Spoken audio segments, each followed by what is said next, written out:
শাস্তির হুমকি উপেক্ষা করে এনবিআর চেয়ারম্যানের অপসারণের দাবিতে কমপ্লিট শাটডাউন এবং মার্চ টু এনবিআর কর্মসূচি পালন করছে প্রতিষ্ঠানটির কর্মকর্তা ও কর্মচারীরা। এনবিআর সংস্কার ঐক্য পরিষদের ব্যানারেই চলছে এই কর্মসূচি। শনিবার সকাল থেকে আগারগাঁওয়ের এনবিআর ভবনে অবস্থান নেন কর্মকর্তা কর্মচারীরা। তবে সকাল 10:30টার পর এনবিআর ভবন অবরুদ্ধ করে ফেলে আইন শৃঙ্খলা বাহিনী।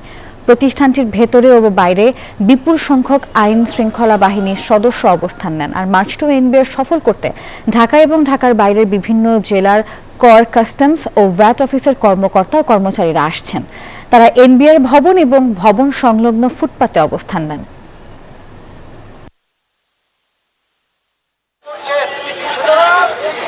আন্দোলনের এই যে প্রোগ্রাম, এটা তো আগে থেকে দেওয়া, এবং আমাদের এই এতদিন ধরে আমরা আন্দোলন করছি এবং আমরা সবসময় বলে আসছি আমরা আলোচনায় যেতে চাই, আলোচনা নিয়ে আমাদের কোনো সমস্যা নাই, কিন্তু আমাদেরকে কখনোই আলোচনায় ডাকা হয় নাই, ইভেন এখন পর্যন্ত না।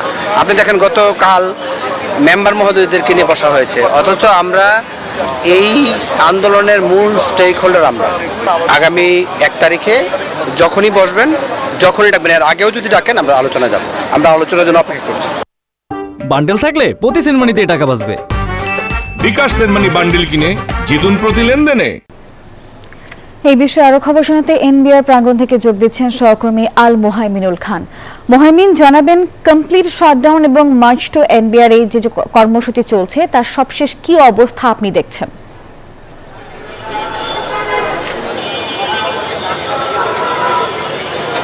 নাফিসা, ধন্যবাদ আপনাকে। আমি এই মুহূর্তে আছি এনবিআর ভবনের মূল ফটকের ঠিক সামনেই, যেখানে কিন্তু আজকে road to march to NBR পালিত হয়েছে এবং তারপরে কিন্তু এখন এই মুহূর্তে এনবিআর চলছে কমপ্লিট শাটডাউন।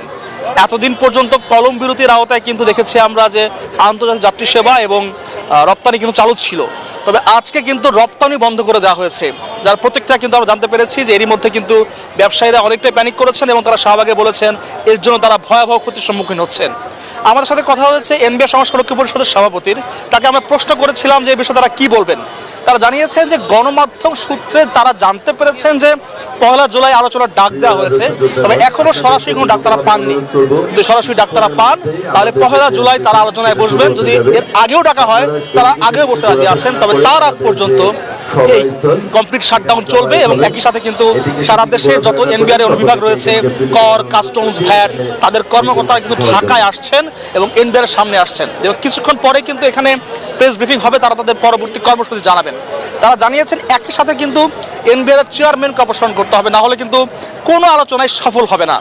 এবং আমরা বলেছিলাম যে যা ব্যবসায়ীদের ক্ষতি হচ্ছে সে বিষয়ে তারা কি বলবে। তারা জানিয়েছেন যদি এখন সংস্কারের বিষয়ে কথা না ওঠে তাহলে লং টার্মে গিয়ে এটি নাকি আরও বড় প্রভাব পড়তে পারে বলেই তারা এখনও আন্দোলন চালিয়ে যাচ্ছেন বলে আমাদের জানিয়েছেন। এনবিআর ভবনের সামনে থেকে এই ছিল এখন পর্যন্ত আমার কাছে সর্বশেষ তথ্য। ধন্যবাদ নাফিসা আপনাকে।